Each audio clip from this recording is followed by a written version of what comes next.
Mas muito bom tê-los aqui conosco hoje.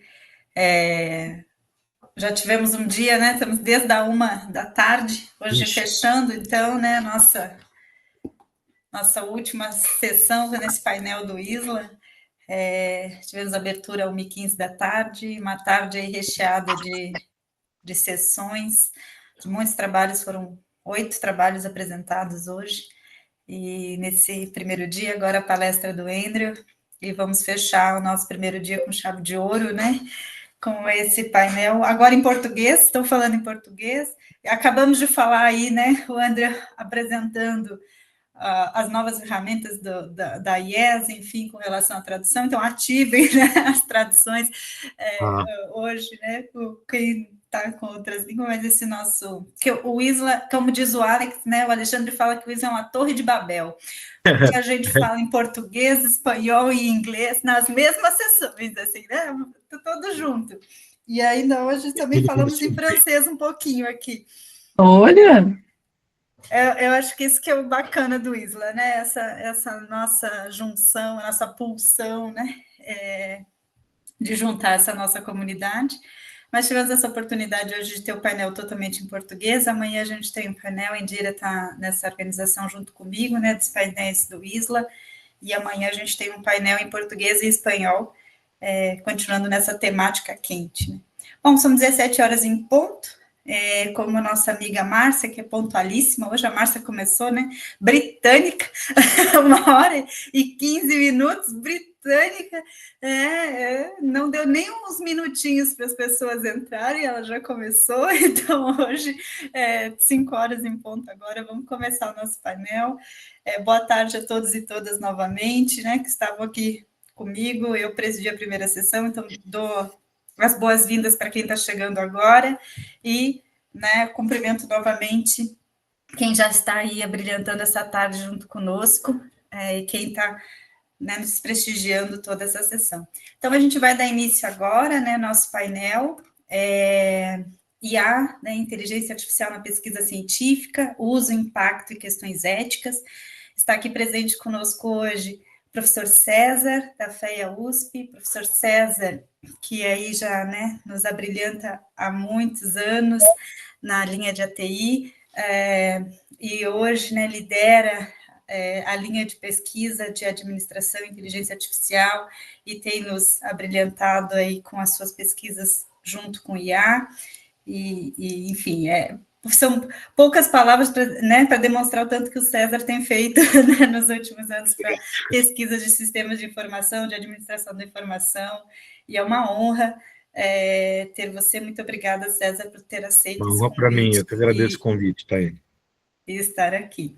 E estamos com a Carla Marcolin, também referência em IA, a professora Carla de Uberlândia, está falando de Porto Alegre, né? Localidades, mas a professora Carla também vem liderando as pesquisas de inteligência artificial aqui no Brasil, virou referência, né, das pesquisas de inteligência artificial na nossa área, e está nos abrilhantando hoje, gentilmente, de conversar conosco esses minutinhos e tirar dúvidas e trazer tudo que ela tem pesquisado a respeito. Professora Carla, que é coordenadora, né, do Laboratório de Inteligência Artificial Aplicada, do LIA, né, e tem se dedicado bastante às pesquisas de inteligência artificial. Bom, teria aí, eu acho que eu poderia ficar falando dos currículos de vocês por 1 hora, mas mais o nosso painel é de 1 hora, então mais do que falar dos currículos de vocês, eu queria mesmo ouvi-los, né, acho que está aqui todo mundo querendo ouvi-los, e eu inicio, então, esse nosso painel convidando, né, a professora Carla e o professor César a fazer uma breve explanação a respeito dessa temática, e na sequência a gente abre para discussões, para debate e para uma conversa sobre como que estamos usando a IA, quais são as boas práticas, quais são as recomendações internacionais, esses impactos dessa pesquisa, do uso de IA na pesquisa científica, questões éticas, e muita coisa para a gente estar discutindo nessa nossa 1 hora. Então, podemos começar por quem? Vamos começar. Podemos... Isso, com licença. Então, eu posso compartilhar minha tela aqui, né, Tayane? Certamente. Você já tem poderes, acredito. Né? Você está com poder de compartilhamento. Só para a gente ir acompanhando aí um pouco a discussão. Obrigada pelo convite, bom estar aqui com vocês. Parabéns aí por sempre estar à frente, né, da organização do evento. Não é nada fácil organizar e levar um evento à frente. Toda vez que termina, eu tenho a sensação que os organizadores pensam assim, a última vez que eu vou fazer isso, eu não vou fazer mais. E aí, ano que vem, vocês estão lá fazendo de novo. Isso tem muito valor, né, para a nossa comunidade, muito valor mesmo. Então, que bom que vocês insistem, né, e que a gente pode ter esses espaços aqui para discutir. Bom, eu trouxe Bom, a Tayane já falou de mim aí, não preciso também repetir um pouquinho. Eu trouxe alguns slides para a gente fazer algumas reflexões. Tenho falado bastante de IA em diferentes lugares do país, o que é uma super oportunidade para mim, porque eu vejo que a gente tem culturas diferentes e práticas diferentes, e expandido isso em alguns outros países do mundo. Recentemente saiu um artigo nosso que a gente publicou falando um pouco sobre como os docentes, os pesquisadores estão tentando inserir IA, aí mais ligado à sustentabilidade, e acho que tem vários elementos para a gente conversar, mas eu gosto muito de começar com essa frase do Simon, muito mesmo, e que essa é uma frase que o Simon, ele escreveu, né, não é que ele falou, ele escreveu isso, e ele explica que ele enxerga máquinas num futuro visível que vão conseguir fazer coisas para a qual a mente humana vem sendo aplicada. E aí, esse é um texto muito interessante dele, é um texto de quando tudo começou, talvez, né? É um texto um pouquinho depois do seminário de Dartmouth, e eu gosto de mostrar isso para ver que o Simon falou essas coisas, né? Escreveu exatamente isso, né? A habilidade de essas máquinas fazer essas coisas vai aumentar rápido, até que num futuro visível, elas vão dar conta de problemas de forma coextensiva com os problemas que a mente humana resolve. E o Simon escreveu isso em 1957. Olha. Então, por que eu acho bacana a gente trazer isso para uma discussão, né? Para pensar assim, que às vezes a gente acha que está eu acredito que a gente está num momento disruptivo. Mas o quanto que essas tecnologias são totalmente disruptivas, ou o quanto que, na verdade, elas vêm sendo enquadradas, colocadas, encaixadas dessa forma, e talvez a gente tenha que resgatar um pouco, como eu acho que é muito da natureza da nossa área, o elemento técnico para poder fazer uma boa discussão de aplicação. Né? Então, não dá para descolar o elemento técnico para fazer uma boa discussão sobre isso. E aí, por isso que eu gosto de começar, assim, a gente tendo essa lembrança, né? Como é que o Simon já via isso? Porque a estrutura matemática estava lá. Quando a gente olha para um LLM hoje, um LLM é um conjunto de multiplicações matriciais, considerando, né, as ponderações matriciais no peso, considerando as palavras no espaço. O que muda muito de lá para cá é o volume de dados e a capacidade computacional. Mas a estrutura do algoritmo ainda é muito similar ao que o Simon falava, por isso que ele já conseguia enxergar isso. Tudo bem, Simon é ganhador de Nobel, né? Simon não é qualquer um, e é verdade que ele conseguia ver um pouquinho mais à frente que os outros, ele estava lá quando tudo começou.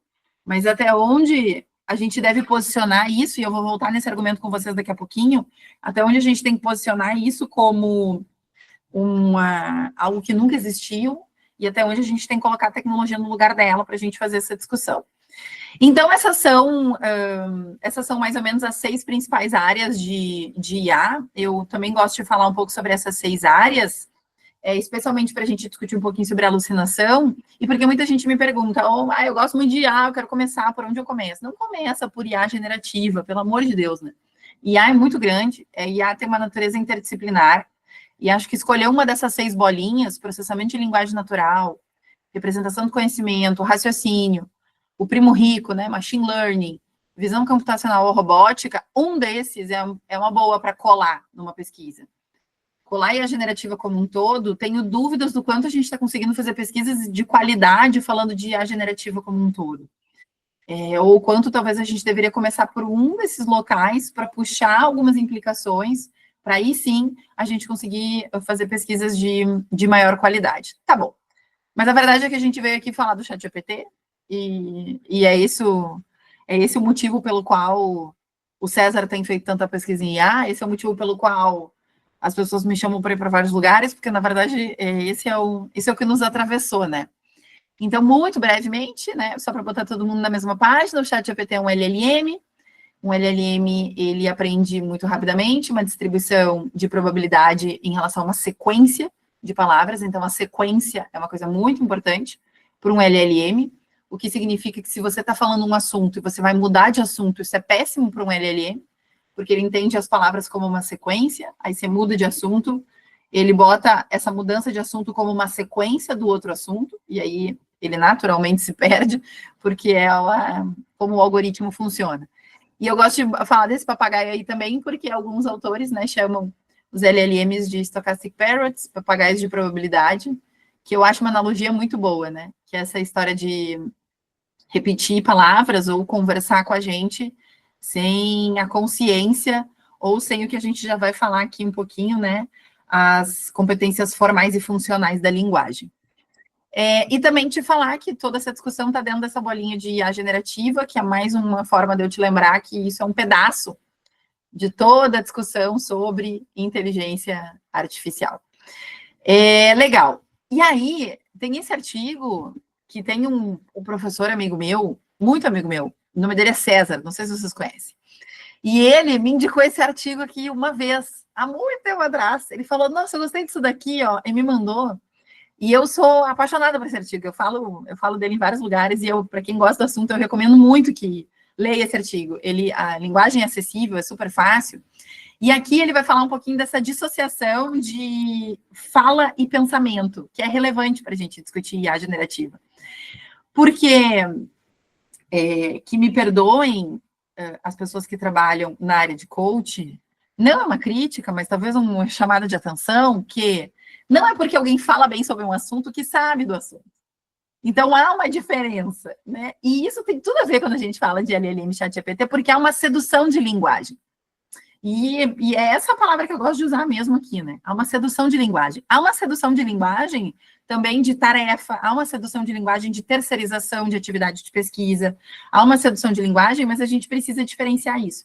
E essa diferença é importante, não para a gente não usar a ferramenta, mas para a gente entender aonde que ela pode ser utilizada, especialmente quando a gente fala de ciclo de pesquisa. Então, há essa falácia, e essa falácia é natural de todo mundo. Todo mundo cai na sedução do ChatGPT, tá? Ai, não, eu sou melhor, eu sempre me lembro que ele é uma máquina. Em algum momento, o seu cérebro vai falar, nossa, mas... Em algum momento, você vai se ver escrevendo... obrigada por ChatGPT. Você vai cair nisso em algum momento. Você vai se ver nessa relação, né? Por quê? O que é uma competência formal de linguagem? Uma competência formal é uma competência ortográfica, é uma competência semântica ortográfica, mas no sentido de nunca o ChatGPT vai falar para você, você deve ir no padaria para fazer essa pergunta. Veja o cachorros que atravessa a rua. Ele não vai errar. Ele não vai errar flexão de gênero, ele não vai errar flexão de plural, ele não vai errar a ordem, ele nunca vai errar isso, porque ele é perfeito em forma, né? Ele foi treinado para ser perfeito em forma.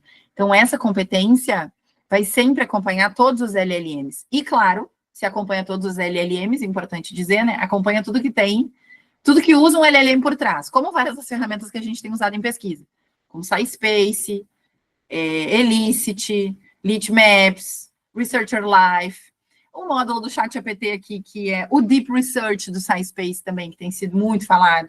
Então, todos esses têm um LLM por trás. Então, quando a gente está falando essas características dos modelos, eu estou falando de todas as ferramentas com essas características. Mas essas ferramentas não têm competência funcional. Não têm e não terão competência funcional de linguagem, porque elas não têm conhecimento de mundo. E aí, para mim, um exemplo maravilhoso pede para uma IA imaginar, aí para ela te gerar uma imagem, né? Aí você fala assim, imagine o Homem-Aranha dando uma estrelinha. Eu amo esse exemplo com todas as minhas forças. O Homem-Aranha dando uma estrelinha. Pode substituir o Homem-Aranha pelo seu personagem favorito, tá? Mas eu acho o Homem-Aranha interessante. O Homem-Aranha dando uma estrelinha, a gente imagina uma coisa na nossa cabeça, mas a IA vai pegar assim, um Homem-Aranha entregando uma estrela para alguém, sabe? Porque isso quer dar uma estrela. E isso é uma evidência da falta de competência funcional de linguagem. E quando a gente está falando de pesquisa, a competência funcional no nosso discurso é muito relevante contextual. Porque, dependendo do que a gente está falando em pesquisa, eu por vezes, estou fazendo pesquisa em contextos muito sensíveis. Eu posso estar fazendo pesquisa em contexto de abuso, eu posso estar fazendo pesquisa em contexto de violência, assim como eu posso estar fazendo pesquisa em contexto de inovação, em contexto de autodesenvolvimento tecnológico. E para tudo isso, a competência funcional é muito relevante. E aí eu vou terceirizar uma análise para uma ferramenta que não tem competência funcional, não tem e não terá. Mas um dia ela não vai aprender, ela vai aprender por repetição, ela sempre vai ser um papagaio. O papagaio vai aprender a cantar parabéns para você. Eu tenho um tio que tem um papagaio, não o nomearei, pois é crime ter papagaio. Não tenho papagaios, contudo, tem um tio que tem um papagaio, e o papagaio dele canta parabéns para você, e recentemente, quando termina o parabéns para você, o papagaio faz assim, porque ele agregou no parabéns para você a autocomemoração, e ele recomeça, um negócio uma loucura. Enfim, não estou aqui para falar do papagaio, mas estou aqui para falar que o papagaio é a falta da competência funcional, assim como a ferramenta. E isso eu acho muito relevante de ressaltar, porque aí eu vou escrever a parte de análise dos dados. Que tipo de análise essa ferramenta vai fazer? É claro que ela vai me ajudar em volume, mas ela vai me ajudar em volume, em padrão na estrutura da linguagem. Será que é isso que o objetivo dessa pesquisa pede? Tem pesquisa que é isso, eu quero padrão. Eu quero identificar o padrão aí de comportamento das pessoas.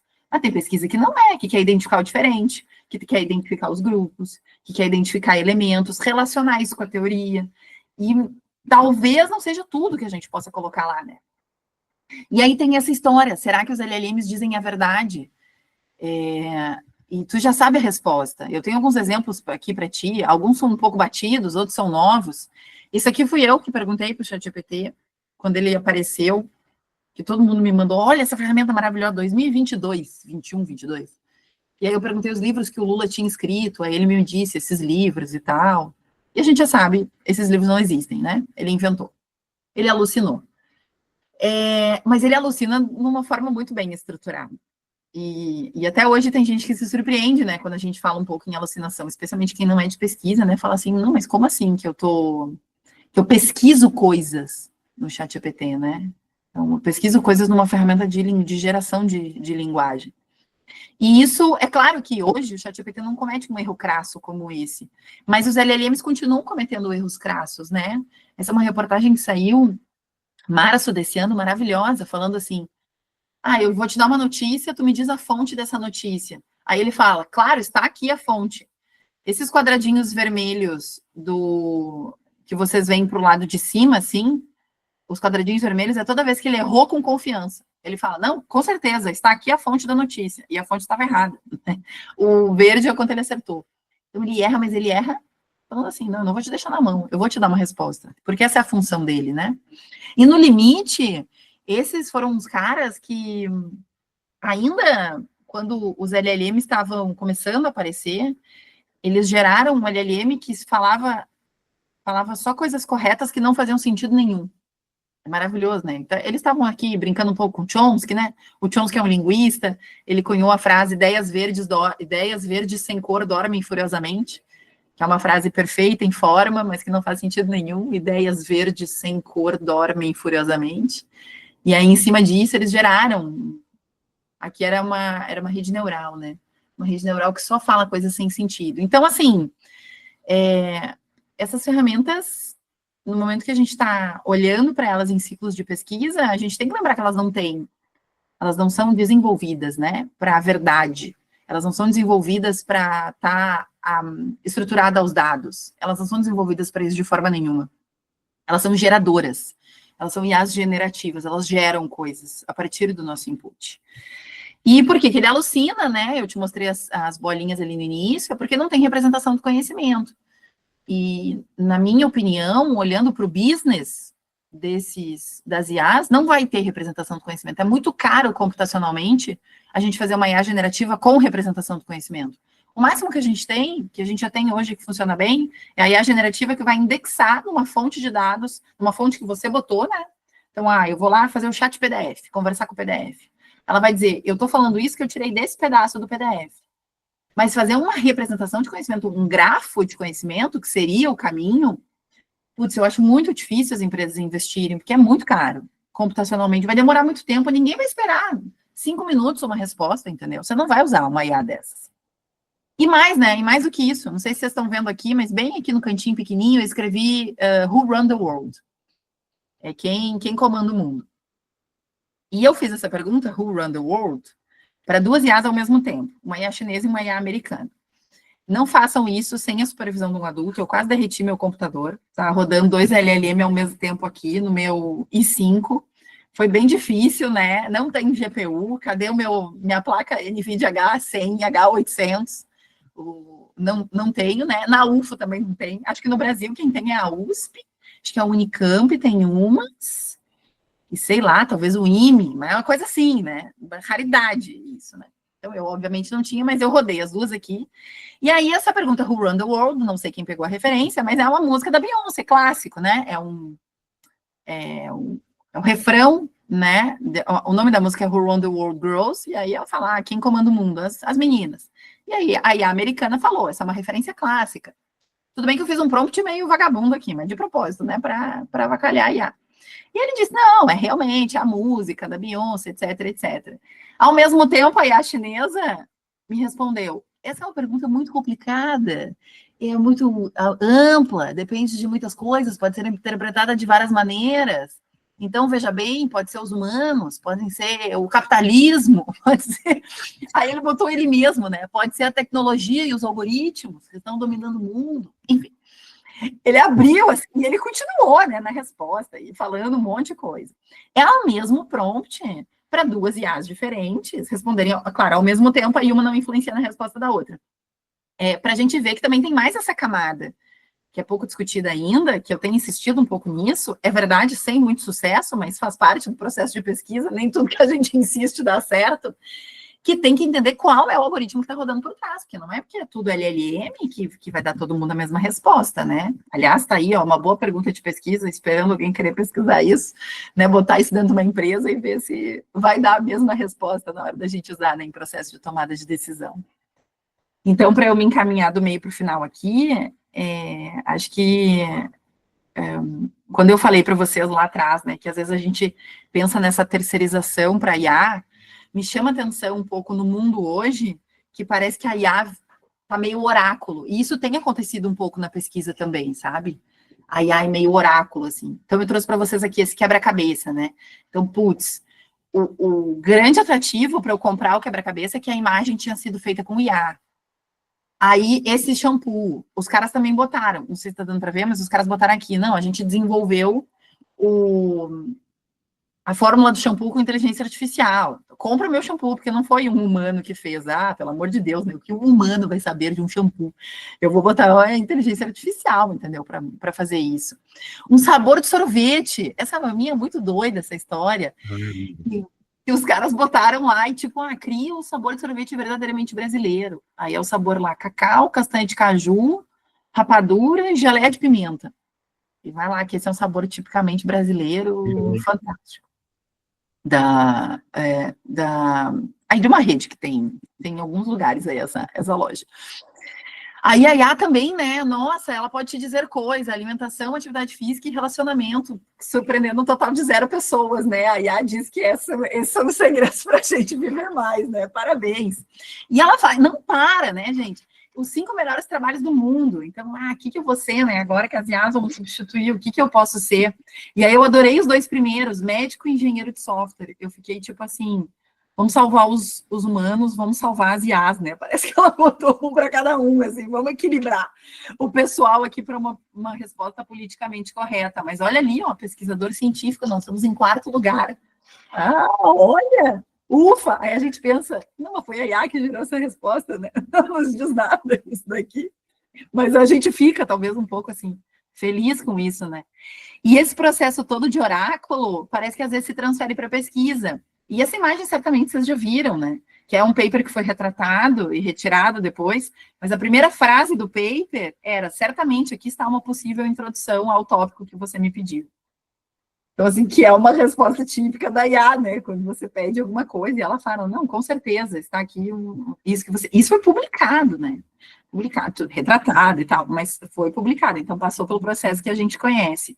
Além, é claro, dessa nova linguagem que a gente tem visto, né, um pouco nos papers. E algumas pesquisas têm olhado aí para ponderações de volumes de palavras antes e depois do ChatGPT, e a gente vê, né, o crucial talvez é o exemplo mais flagrante do uso de IAs generativas, porque crucial é uma palavra pouco científica, né? A gente costuma ser muito comedido na ciência, e falar que algo é crucial, algo assim que sem aquilo não existe, é muito estranho numa pesquisa acadêmica. E, de repente, o volume dessa palavra cresce, assim como insights valiosos, né, que é um outro exemplo muito colocado, né, o insights de qualquer maneira. Em inglês tem algumas palavras, o enhance, eu concordo, eu tenho visto muito, o pivotal, né, que é você fazer um movimento de pivotar alguma coisa e coloca um pivotal em pesquisa que não tem nada a ver com o processo de inovação, enfim.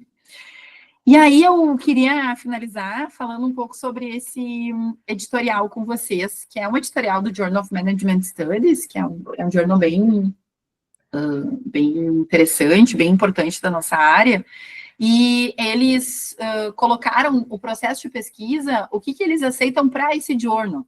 E é claro, eles estão colocando aqui um pouco a ideia do journal, né? Então, o que para a gente funciona. Mas eu achei legal a forma como eles estruturaram isso, e acho que cabe para a nossa discussão, porque eles falaram de cada processo da pesquisa, coisas boas e ruins da gente usar os LLMs e qual é a política deles. Então, quando a gente fala aqui, por exemplo, em editar, né, e edição, formato, typesetting, corrigir algum errinho, eles falam que tem um alto potencial de automação, mas que tem que cuidar para não deixar de ter uma avaliação crítica. E eu vejo isso um pouco nos processos de tradução, né? Eu uso muito os LLMs para tradução. Eu acho que eles fazem muito mais rápido o meu processo de tradução. Mas tem que cuidar, porque se você não revisa bem, ele muda o jeito que você escreveu em pesquisa. Então, você está escrevendo ali num tom, num formato, na hora de traduzir, ele puxa o negócio para uma linguagem mais comercial, mais aberta, porque é a linguagem que ele foi treinado. E mesmo quando a gente usa IAs específicas, acadêmicas, tem uma tendência a um exagero, né? Então, essa ideia da crítica, essa ideia da revisão é muito relevante. Quando a gente fala de revisão da literatura, eu acho que é um lugar hoje que está sendo muito usado. Eu falo por mim, eu não pesquiso mais artigo direto em base de dados, porque a pesquisa usando LLM, ela tem um augmented muito poderoso. Então, eu estou pesquisando sobre risco climático em organizações de tecnologia. E aí eu ponho essas palavras-chave. Mas talvez alguém falou desse tema com outras palavras que não essas. E a IA generativa é ótima nisso. Ela é perfeita para isso, porque é justamente o que ela vai fazer. Ela vai fazer o augmented da minha busca. E vai ser muito bom para mim. Agora, se eu quero fazer uma revisão sistemática da literatura de um campo, será que eu devo usar a IA generativa? Porque a revisão sistemática tem outro objetivo. É outro elemento, a revisão sistemática. E a revisão sistemática, ela se enquadra, ela é muito puxada pelas palavras-chave, e eu tenho uma ideia de construção ali, de conhecimento, tijolinho por tijolinho, dentro de uma área. E se eu usar a IA generativa para fazer uma revisão sistemática, será que isso é interessante nesse processo? Será que talvez eu não estou deixando coisas de fora, estou misturando alhos com bugalhos? Porque as coisas que ela vai trazer vão fazer exatamente isso. Né? Vão fazer muito ainda. Quando eu falo de análise dos dados, né, tanto qualitativos quanto quantitativos, então a gente tem esse processo bastante terceirizado, especialmente em volume. Quando eu falo de dados qualitativos, eu posso usar, né, as IAs para me ajudar. Eu tenho aqui um conjunto de 30 entrevistas. Tudo bem que eu sou de 1974, mas quando eu fiz o meu mestrado com as minhas entrevistas, eu fiz 15 entrevistas e era muita coisa. 15 entrevistas de 1 hora, era um volume de dados, assim, muito difícil de lidar, tanto que a crítica da banca lá no final, me lembro até hoje, faltou você olhar melhor, tinha mais coisa nesses dados para você olhar. que o ser humano não conseguiu. O IA hoje me ajudaria muito bem, eram páginas e páginas de dados. Eu mergulhei neles, eu fiquei meses trabalhando, eu que fiz, eu que transcrevi. Mas mesmo assim, eu não consegui tirar tudo, ou talvez eu não tivesse um outro olhar. Agora, o quanto que esse outro olhar tira o meu olhar? Esse é um limite que a gente ainda não sabe. Não sabe. A gente ainda está investigando quanto que isso tira um outro olhar. Fora a terceirização da pesquisa quantitativa, em que a gente tem, sim, erro matemático. E aí esse tem que ser verificado. Eu peguei, agora até na próxima semana deve sair um relatório que a gente fez aí sobre o uso de ChatGPT para retenção de conhecimento. Fizemos um pequeno experimento na sala de aula com os meus alunos, e a gente usou o Manus para automatizar o processo de análise dos dados, e o Manus cometeu 2 erros de premissa de teste de hipótese. Então, ele não podia ter feito o teste que ele fez. Ele fez testes. Assim, ele falou, vou fazer um teste aqui de média, mas ele fez teste para dados normais. Aí eu falei para ele, esses dados não são normais, não são normais. Ele, é mesmo, você tem razão, me desculpe. Assim, se você não revisa, se você bota os dados, fecha os olhos e pega, você vai estar cometendo erros. Para geração de ideias, né?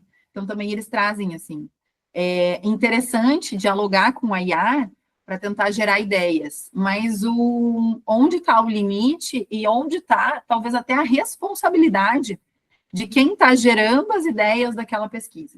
E aí eles falam que a política do journal olha, você tem que ser claro em relação a como você usou e de que forma você usou, e lembrar, né, que em quase todos os lugares, uma IA não pode ser coautora. Então, a maior parte dos lugares que eu vejo está escrito de forma explícita. IA não é coautora de artigo. E você tem que dizer como você usou ela nessa parte também de escrita. E, por fim, eles falam de revisão e edição, e eles são explícitos, né? Não pode em revisão, não pode em edição. Essa é a política desse journal. Que eu fico pensando, né? Até onde não pode, e aí até onde a gente, num sistema engargalado, em que tem muito mais necessidade de trabalho do que revisor disponível, se sustenta esse não pode. Mas eles falam que não oferecem, eles falam assim, não oferecemos oportunidade para IA ser parte do processo de revisão e do processo de edição. E aí tem um ponto aí para discussão para nós, né? Algumas implicações, então, elementos importantes, coisas que eu tenho visto, que estão em aberto para as discussões. Quem é responsável, originalidade, plágio e apropriação, né, do trabalho humano, exclusão e desigualdade, esse é um ponto que eu gosto sempre de lembrar, né, porque enquanto em algumas universidades com mais recursos, alunos entram, e os pesquisadores também, eles têm acesso às versões pagas dessas ferramentas, outros pesquisadores não têm, e como isso pode aumentar um gap.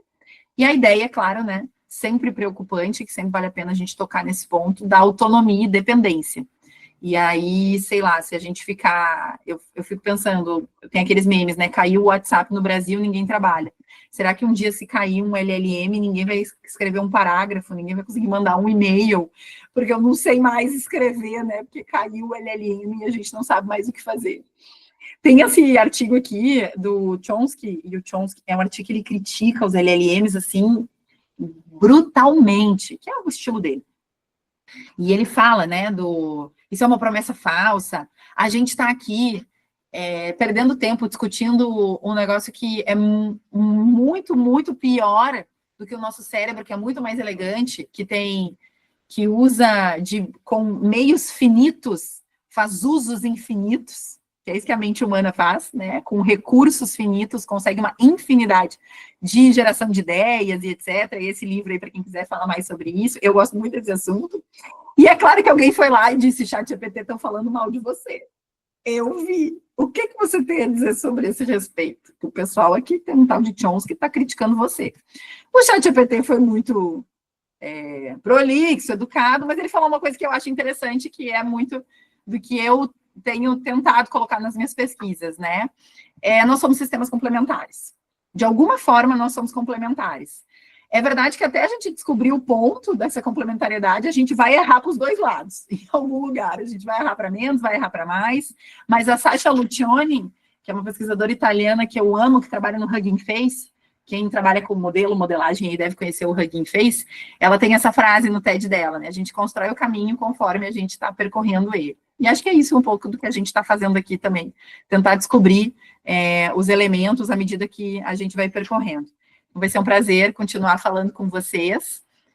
Eu tenho tentado contribuir um pouco com isso. Recentemente, ainda no ano passado, eu e o Limonge, que vocês devem conhecer, a gente fez esse editorial falando sobre a ideia de literacia de IA em pesquisa, que é uma ideia que eu tenho perseguido bastante, e espero poder contar com vocês aí nessa e em outras iniciativas. Muito obrigada, espero não ter estourado meu tempo, lamento se falei demais, mas eu também quero muito ouvir o César e que a gente tenha tempo para conversar aqui. Obrigada, Carla, sempre excelentes reflexões.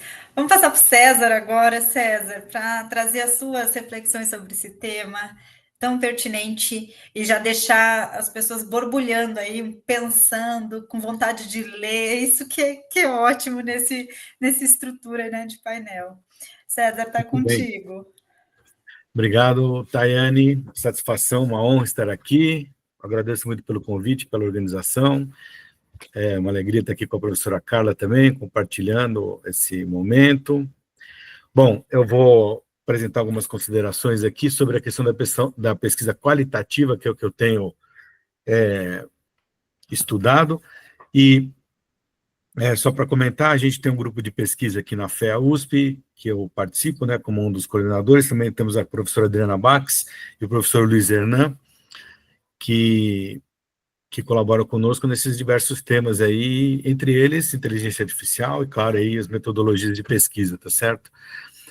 Bem, só rapidamente aqui para lembrar que o contexto, né, quando surgiu o ChatGPT, a gente começou a tentar entender para que servia, eu escrevi lá, me pedindo para escrever um artigo rápido, né, eu coloquei ali como uma das coisas de interesse essa possibilidade de utilizar a generativa, o ChatGPT especificamente, para ler nossos textos e tentar ajudar na classificação, né?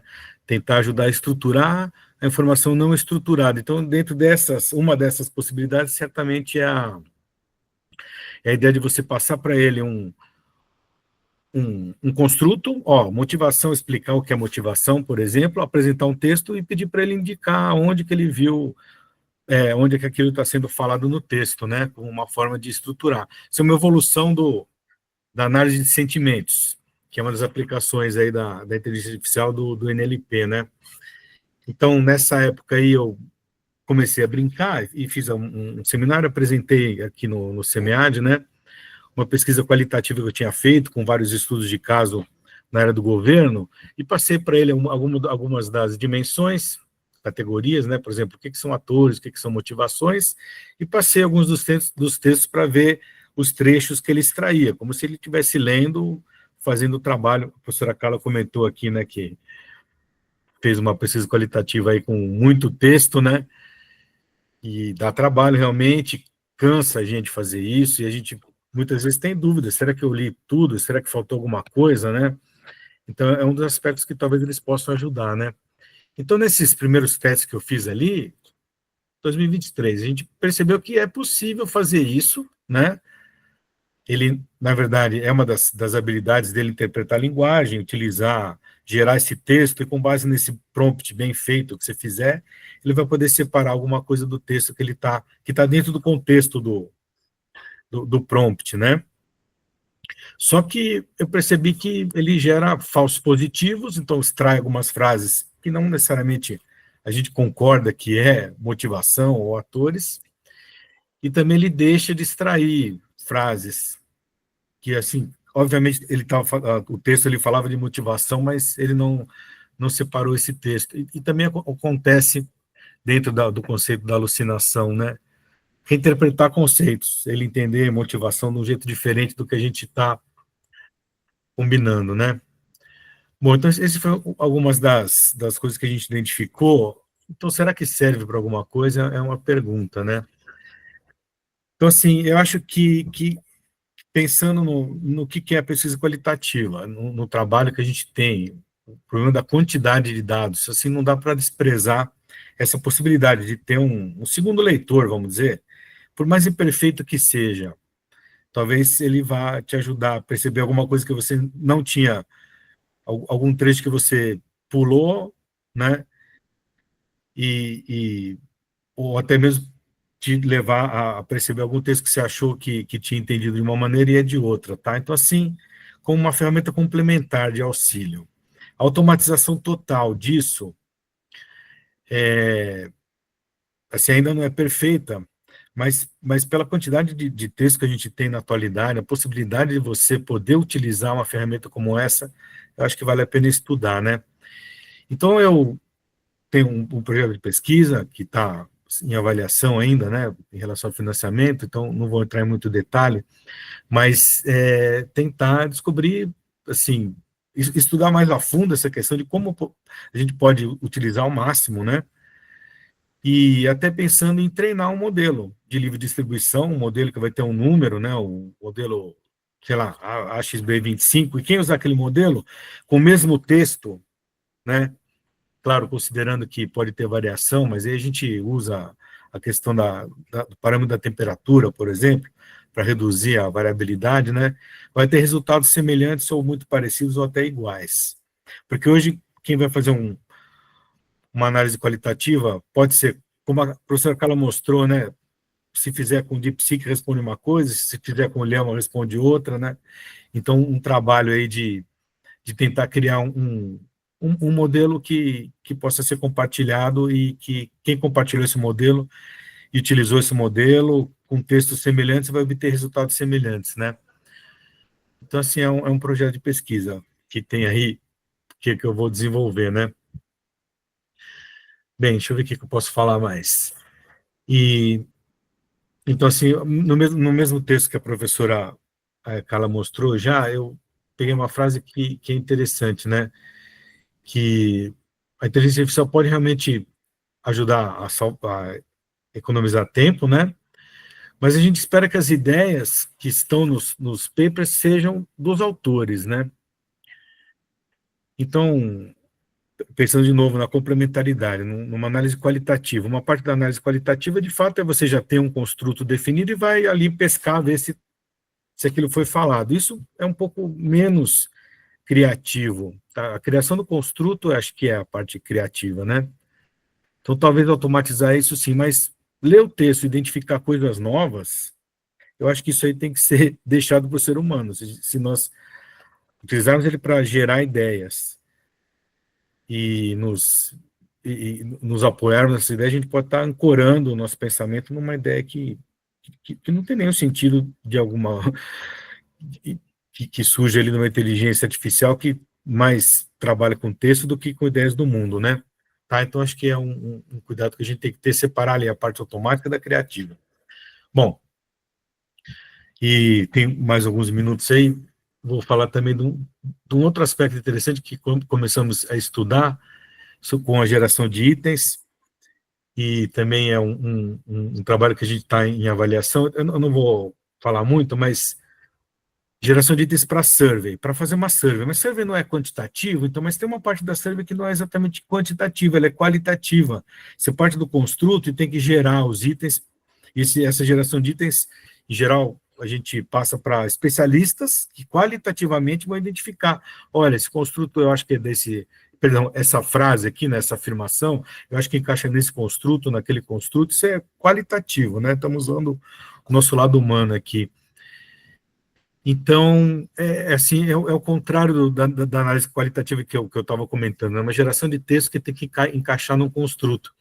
E foi interessante que nós encontramos um artigo em que o cara criou um prompt para fazer isso, que é espetacular, né? Tá? Então, tem lá a função conceitualizar, definir, gerar os itens, e, na verdade, você até pode também simular as respostas, simular 200 respostas, já faz até seu artigo e já manda, né? Brincadeira, só não é para fazer isso não, tá? Mas olha como é que caminha o mundo, né? Só para mostrar que eu queria mostrar isso rapidamente, viu? Aqui no ChatGPT, que de ontem para hoje não era GPT-4, agora não é mais GPT-4, GPT-5. Isso eu nem tenho certeza do que vai acontecer, tá? Mas rapidinho, olha lá, eu inventei um construto qualquer que eu estava pensando aqui, ó.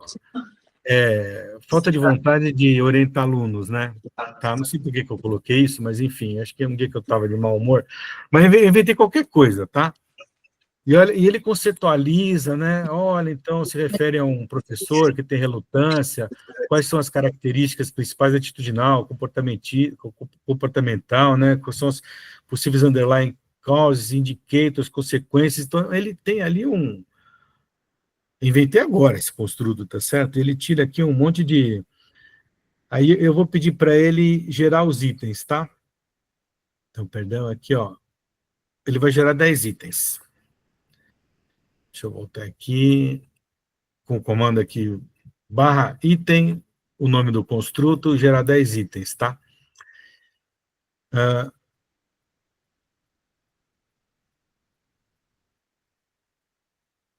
Então, é assim, ó, por exemplo, diga com quanto. Não ficou tão bom. Peraí, deixa eu pegar um que já estava pronto, perdão. A gente tá utilizando como é que fala? Um pouco do aleatório, né? Aqui tinha ficado um pouco melhor, né? Então, ele tinha gerado esses itens aqui, ó. I often feel reluctant when asked, sinto relutante quando me pede para supervisionar estudantes. Eu acredito que não é um uso produtivo do meu tempo. Então, enfim, ele gerou as questões, né? Tá? E aqui nesse exemplo, até pedi para ele gerar itens. Imagine um professor de uma unidade de uma empresa, de uma escola de negócio e tal. Ele respondeu 20 vezes. Tá? Então, assim, olha o tipo de uso que a gente pode ter, né? Mas em relação a um uso real, desse artigo que a gente está em andamento, né, pegamos uma pesquisa de fato de um estudante de doutorado que está desenvolvendo a pesquisa e colocamos o construto lá bem definido, né,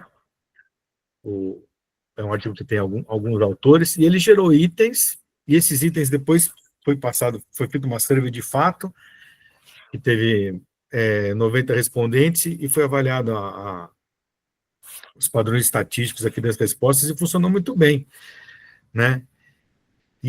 Na verdade, para essa geração de itens, ele funcionou bem, porque as frases ficaram melhores do que as que tínhamos pensado originalmente, com mais variabilidade, mais cobertura de definição, mais variabilidade nos temas, né? Então, para isso, parece que ele funciona bem também, nesse aspecto qualitativo.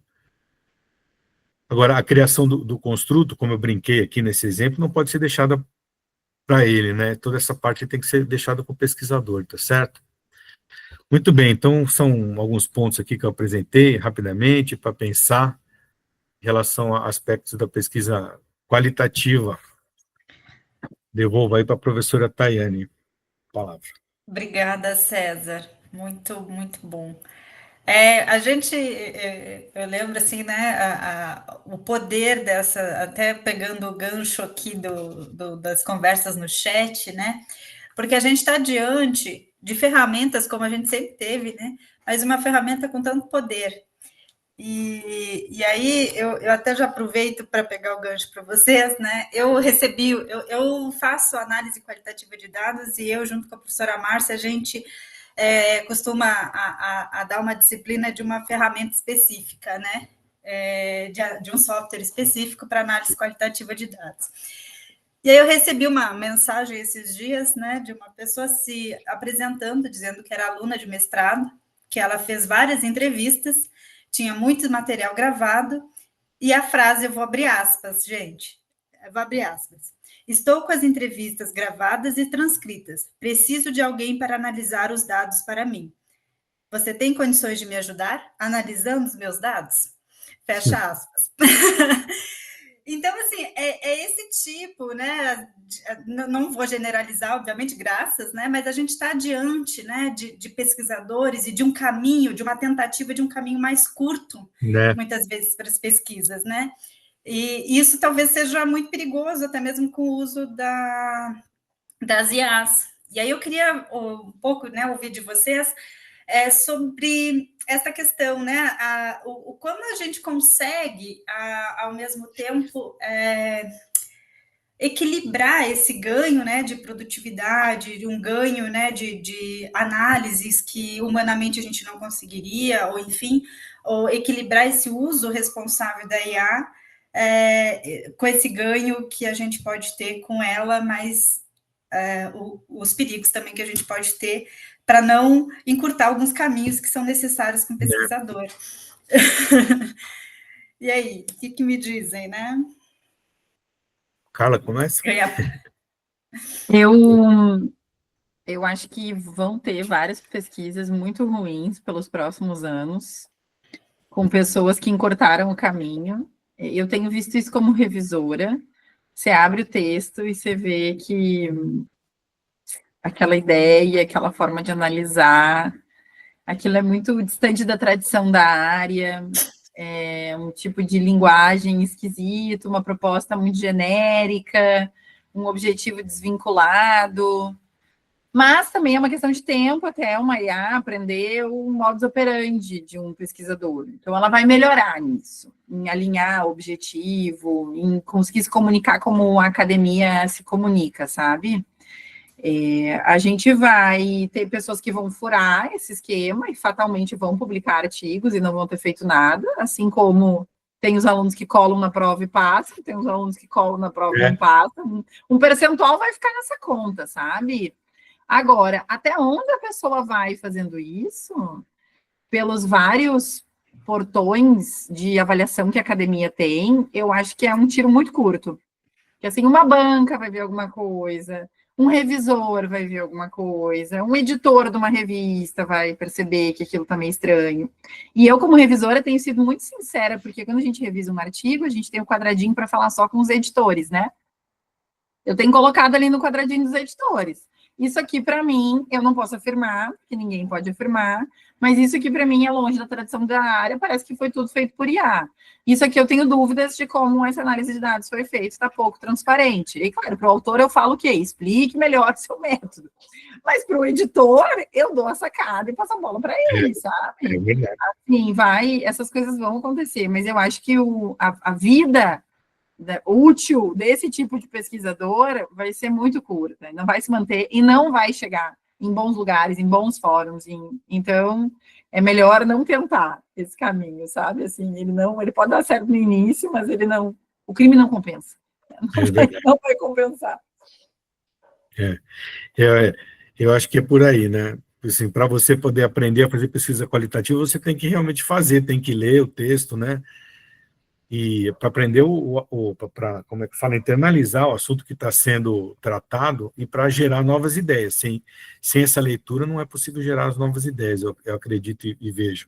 Agora, por outro lado, a gente tem que pensar, como a professora Taiane comentou, na possibilidade do que a gente pode ganhar, né? Eu pensando aplicações diferentes. Alguém comentou se dá para aprender, qual é o uso da IA ser utilizada para aprender, né? Então, assim, acho que o momento da leitura, da internalização vai ter que acontecer. Tá? Agora, o que a ferramenta puder auxiliar o pesquisador a encontrar os melhores textos, mas depois que encontrou, ele vai ter que ler, né?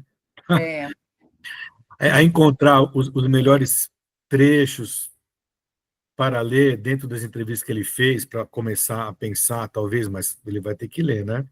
Se tiver milhares de entrevistas, selecionar, talvez como uma peneira para selecionar, vai ter que ler, né? Por outro lado, pensando em produtividade, então, aprendizado a gente tem que ler. Agora, imagine que você tem uma empresa de marketing, por exemplo, e que quer fazer uma análise qualitativa, que também é um uso justo, você não vai querer aprender, mas você vai querer gerar um resultado, que seja acionável para tomar decisão. Eventualmente, ali pode ser um pouco diferente o princípio que deve ser seguido, tá? Eu não tenho a resposta, se sim ou se não, tá? Mas eu entendo que se a pessoa quer se formar como pesquisador qualitativo, ela tem que passar pelo processo de aprendizagem, de entender, né, como funciona isso. Pois, profissionalmente, ela vai atuar em algum tipo de aplicação que demande menos aprendizado interno da pessoa, mas um resultado que, claramente, lógico, tem que ser, não pode alucinar, né? Vai ter que ter algum tipo mas talvez possa ser possível uma menor preocupação com isso. Eu não sei, estou lançando aqui uma pergunta também, né? Que tem diferença entre academia, resultado profissional ou não, né? Mais uma vez, me disseram também, se você consegue fazer isso com a IA o pesquisador, né, empregado numa empresa fazendo isso, depois, para que vão precisar de você, né? Então, também é um cuidado ali pelo outro caminho, tá certo? Penso isso. Maravilha. Perguntas da audiência, a gente tem tempo ainda para perguntas. Leandro Araújo levantou a mão, pode perguntar, pode abrir seu microfone, por gentileza.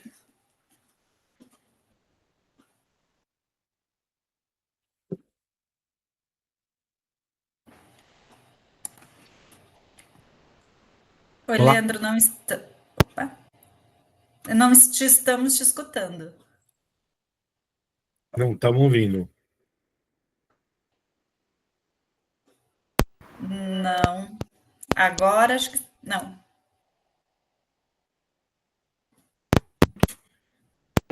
Parece que está. Estão me ouvindo agora? Agora sim. Então, ouvi os dois apresentadores agora, já estou grato demais. Estou aqui para a recomendação do meu orientador, que já fez parte, se não me engano, o doutor Carlos Gabriel Porto Bellini. Já ouvimos falar dessa pessoa. Estou caminhando com ele, e também grato por estar caminhando com ele, né? E eu tinha várias coisas para perguntar e relatos para fazer sobre IA, mas já foi bem completo. Mas agora me surgiu uma pergunta aqui, no fim aqui da apresentação, se podemos, claro, com a orientação, com o aval dos pesquisadores, dos profissionais, se podemos usar IA em alguma fase da nossa pesquisa, quais fases seriam mais recomendadas? Eu tenho algumas respostas na minha cabeça, mas eu queria ouvir. E se tiver resposta boa, já manda aí a citação que eu vou referenciar se eu for usar. Quer começar, César? Então, como eu comentei, né, acho que essa fase da revisão bibliométrica, né, acho que não tem como não usar IA para selecionar os melhores artigos, para encaixar, ou até para dizer, fazer um tipo de listagem assim, quais teorias são faladas nos artigos. Acho que tudo isso aí, que é pegar a informação estruturada e, como é que fala, tabular, né, para mim, eu acho que fantástico. Agora, depois que você identificou os artigos que você quer ler, você vai ter que ler, eu entendo. E usar papel para rabiscar e desenhar, tudo bem, pode ser um mapa mental, né, que você vai fazendo no aplicativo, se bem que eu gosto da caneta para... Então, essa parte para internalizar o conhecimento, você vai ter que fazer. Agora, depois que você tiver isso e tiver feito, é o que eu até tenho dito, depois que você tiver a ideia, aí você pode perguntar, olha, tal ideia, você tem tal esquema, o que você acha que, coloca lá por pergunta, né, o que você pode complementar, e aí sim, usar assim, depois para conversar com ele. Eu só não gosto da ideia essa ideia de criar a ideia, criar a sua ideia, utilizando o LLM, né, tá? E aí depois, parte de revisão de texto, aí eu acho que também cabe, né, mas escrever o texto também, né, eu acho que tem que ser a parte do estudante. Estamos aprendendo a fazer isso, né, tá? Obrigado. Eu concordo e adicionaria bem rapidamente que, às vezes, dependendo do método que se quer utilizar, e o tempo, né, especialmente o estudante de mestrado, ele só tem 24 meses, é muito curto. E, às vezes, o quanto que ele consegue aprender em profundidade algum método quantitativo para ele poder aplicar num volume de dados, etc. Então, se ele tem um orientador que conhece a metodologia e para ele aplicar a metodologia, talvez a IA seja uma boa fonte de estudo e de aplicação da metodologia. Tem que ser supervisionado, porque ela pode errar, mas, assim, especialmente em métodos quant, métodos estatísticos, eu vejo que eu dou aula de métodos quantitativos, e eu vejo que, às vezes, os meninos em um semestre não dão conta de capturar todos os tipos de teste que pode fazer, com todos os cruzamentos, com todos, etc. E aí, talvez a IA pode ser um bom atalho nesse sentido, mas sempre bem alinhado com o orientador, sabe? Bem alinhado com o orientador. Eu sou uma que falo, que os meus meninos trabalham muito com código. Aí eu sento e eu corto toda essa parte de aprendizado de código, eu corto com eles. A gente senta junto, a IA faz o código e a gente vai olhando o código e pensando o que a gente quer fazer com os dados. mas nos economiza muito tempo, sabe? Que seria o aprendizado, qual pacote, qual não sei o quê. Porque tem gente que o objeto de pesquisa é fazer um pacote para um... que não é o nosso, né? O nosso é do uso em diante. Então, eu bem alinhado com o orientador, assim, eu acho que vale a pena também. Obrigado demais pela resposta de vocês. Bateu algumas coisas que eu estava pensando, realmente. Ai, que bom. Eu fiz um pequeno exemplo usando 3 IAs, perguntei, fiz a mesma pergunta para as 3 IAs, era na parte da literatura, né, envolvendo o tema, envolvendo teoria, e uma delas, se eu não me engano, a Gemini, foi insistente no erro, até eu dizer, eu pesquisei em outras e me disseram que a resposta era essa. E eu sabia que ele estava respondendo errado.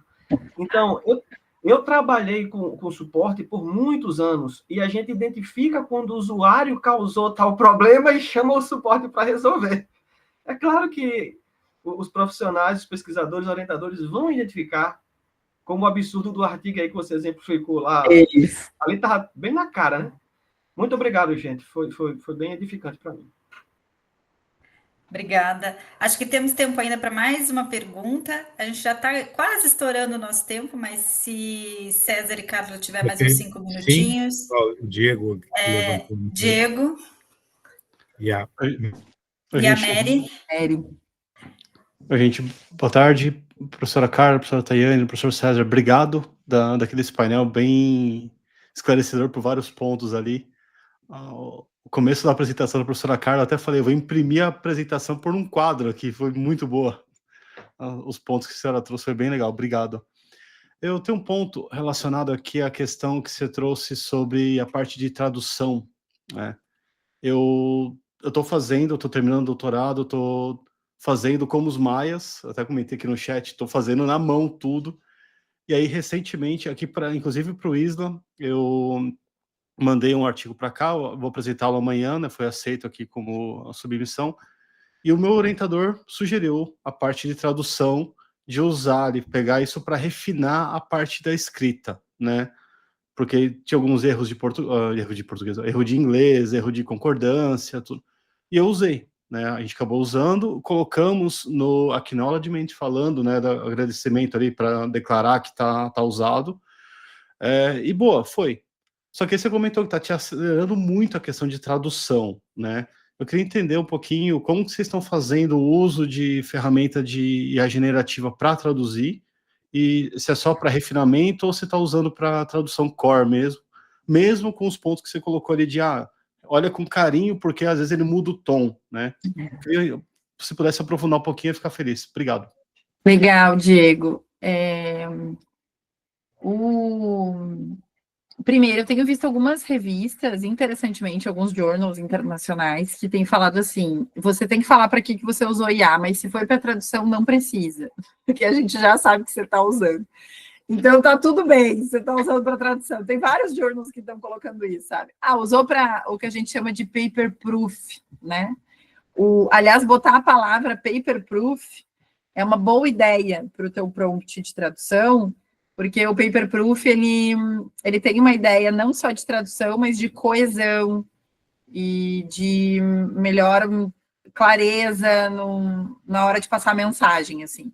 Então, ao invés de translate, você pode pedir um paper proof que é mais interessante. Eu uso do meu inglês para um inglês melhor. Esse é o meu uso pessoal, eu, Carla. Eu gosto de fazer o meu inglês, o meu ponto, ainda que sejam tópicos, bullets. Mesmo que sejam bullets. Eu tento ainda fazer uma coesão, né? De, assim, como conectar uma ideia na outra. Mas, depois que eu fiz o meu pedaço de texto, eu peço para a IA fazer um paper proof ou para a IA corrigir. Eu boto sempre no meu prompt também, para não mudar o tom. Não funciona sempre. Várias vezes ele vai lá e fala, mas isso é muito valioso para... Eu não escrevi isso, muito valioso. Entendeu? Eu escrevi é relevante, é importante, é significativo, é o jeito que eu escrevo. Então, algumas coisinhas eu ainda tenho que mudar. Mas outra coisa importante que eu acho também na tradução, em artigos acadêmicos, é o tamanho do teu texto. Porque, assim, a IA não é boa com coisas muito longas, os LLMs, muito, muito longos. Então, assim, você vai... eu vou fazer a tradução... Eu tenho em português, sei lá, e aí eu vou copiar toda a minha introdução, vou colar lá e vou pedir uma tradução. Putz, eu não faria assim, entendeu? Tudo bem que pode te acelerar, mas eu faria, sei lá, parágrafo por parágrafo, ou a cada 2 parágrafos, para te dar tempo de revisão, cadência do texto, e para ela não se perder. Porque se você põe algo muito longo, ela vai obedecendo o seu comando do prompt. Porque pensa assim, né? O que ela vai consumir quando ela vai fazer a tradução? O seu prompt e o seu texto. E normalmente o seu prompt tem um comando lá em cima. Sei lá, traduz esse texto, mas não altere o tom, papapá, eu sou fulano, beltrano, ciclano, eu faço isso, eu vou mandar para o journal tal, tá aqui, é isso que você pode botar. E aí, ela consome aquilo, o seu texto todo. Aí ela vai gerando a resposta dela. Que também, a geração da resposta dela também é consumida na própria continuidade do texto, porque um LLM é uma sequência de palavras. Então, veja que seu prompt vai ficando muito, a seu comando vai ficando muito distante do finalzinho do seu texto gerado, sabe? Distante matematicamente, né? Vetorialmente distante. A coluna, a última coluna processada na matriz é lá adiante, em relação à primeira que tem o teu comando. Então, eu também não gosto de trabalhar com textos muito grandes. Não é uma coisa que eu acho que... É claro que tudo está melhorando, né? Assim, Diego, então eu estou te respondendo, mas daí o César abriu para nós aqui o ChatGPT, que nem a gente dormiu, acordou, virou um ChatGPT novo. E aí ele incrementa várias dessas coisas, mas me parece que aos poucos eu tenho o texto mais na mão, sabe? Esse processo. Então, isso é um pouco da forma como eu vejo que tem funcionado bem usar. Assim. E bom, tá? Publicou 2, 3 artigos aí, então também já é um bom sinal, né? Depois de ter feito isso. Boa, obrigado. E nada exime da leitura, né, Carla? Não, por isso que eu gosto de aos recebeu, consome, lê, vê se traduziu. Né, a responsabilidade é do autor. A responsabilidade é do autor. A responsabilidade é minha, é isso aí. E tem a pergunta da Mary. Obrigado, gente. Tem a pergunta Obrigada, Diego, pela sua pergunta. Tem a pergunta da Mary. Boa tarde, pessoal. Sou doutoranda aqui no PPGGI com a professora Tayane e sou matemática, então me interessa, né, quando a gente começa a falar dos vetores e tudo. E eu ia trazer justamente a questão dos códigos para a linguagem de computação, professora Carla.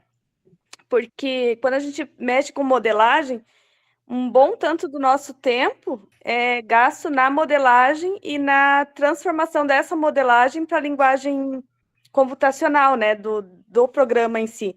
E isso tem me ajudado bastante. Então, o modelo que eu estou desenvolvendo é realmente complexo, mas se você for passo a passo, quanto você consegue otimizar e fazer testes que talvez em outro tempo a gente não conseguiria. Então, eu tenho usado isso, e na questão de tradução e tudo, um prompt que tem me ajudado a fazer eles aloprarem menos, é colocar como com o perfil de pesquisador científico. Ele tem feito algumas adequações até no histórico de texto para a tua resposta. Obrigada. Bom, obrigada. Querem comentar alguma coisa, César? Para finalizar, né? Acho que é uma área que estamos aprendendo muito, todo mundo está aprendendo. Não sei se tem muitas respostas, viu? Mais perguntas que respostas ainda. Mas vamos nos ancorando por enquanto como a professora Carla mostrou aqui, os padrões éticos que estão sendo utilizados, né? Temos que seguir o que a revista está pedindo, né? Em princípio. Mas acho que tudo está mudando rapidamente. Desafio, Carla, nosso desafio. Carla, quer passar a sua mensagem aí final, por gentileza? Putz, eu podia falar 5 dias sem parar sobre esse assunto, eu gosto muito, né? Então, aí quem quiser continuar as conversas, por favor, fique à vontade. Depois eu vou botar o site do laboratório aqui, para quem quiser acessar e dar uma olhada. Eu recomendo muito que não tenha medo de usar. Eu acho que o uso nos apropria pessoalmente do que a ferramenta pode nos ajudar, ou do que eu tentei isso aqui 2 ou 3 vezes. Rapidamente vocês vão ver que a ferramenta escorrega, né? Alucina, dependendo do uso a ser feito. E aí é fácil de um pesquisador conseguir entender, dentro das capacidades dele, o que ele consegue se apoiar bem na ferramenta e o que ele não consegue. Agora, o que não dá para fazer, não dá. E eu gosto de ser muito categórica nisso. É usar ela para uma coisa que você não sabe fazer sem ela. Isso daí, para mim, é um erro crasso. Eu tenho uma coisa que eu não tenho ninguém para supervisionar, eu quero aprender usando IA. Então, meu orientador não sabe, eu não sei, eu estou fazendo uma coisa nova aqui, e aí eu vou usar IA para aprender a fazer aquilo. Ou vou usar IA para terceirizar o que eu não sei fazer. Eu não sei fazer uma boa discussão dos meus resultados. Aí eu vou usar a IA, vou falar, esses são meus resultados, me ajuda a discutir. Putz, ruim. Porque você, sem propriedade daquilo, você não vai saber discernir qualidade de falta de qualidade. Agora, quando você tem propriedade, então eu vou botar, para mim, o meu exemplo disso é R e Python. Trabalhei muito tempo com R. Então, para mim, eu jogo alguma coisa lá para falar de R, eu tenho muito mais propriedade, eu tenho muito mais anos de experiência com R. Eu bati muito cabeça.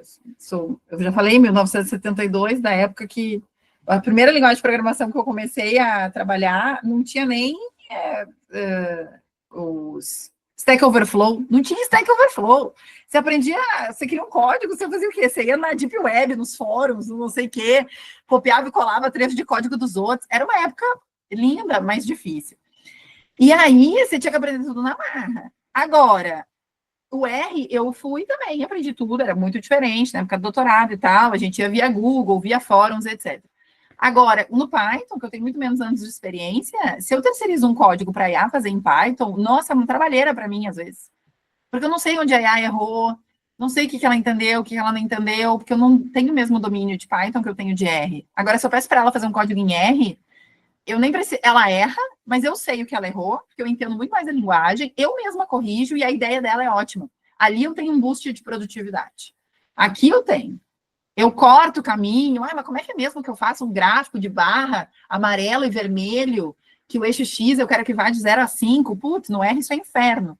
Aí ela vai lá, eu peço para ela me dá um código, tem uns erros, eu corrijo, deu 10 minutos eu resolvi. Vou fazer isso em Python? Eu não sei como é que faz originalmente.